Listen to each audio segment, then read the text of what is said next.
Good morning po sa inyo lahat. Isa pang riyugto ng ating daily Bible blessings.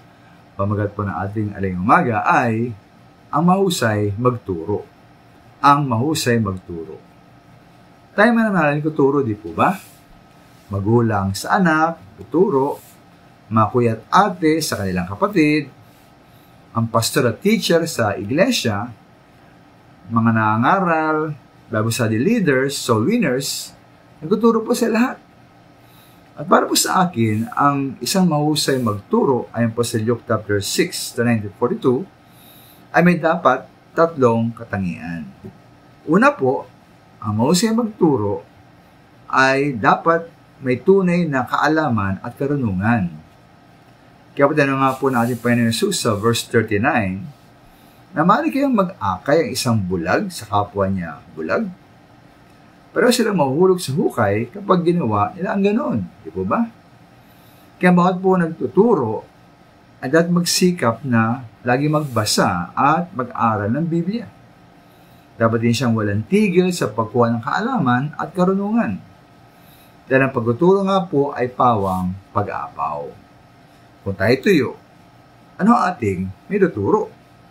Ikalawa po, dapat siyang uliran at mabuting halimbawa. Ayon po sa verse 40, sabi ng Panginoon, walang alagad na nakahigit sa kanyang guro.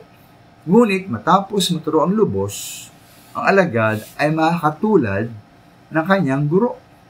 Si maminamahalang isa pong mahalagang lain ng pagtuturo ay maging katulad ng isang mag-aaral ang kanyang guro. Kaya po mahalagang karapat-dapat tularan at gayahin ng isang nagtuturo.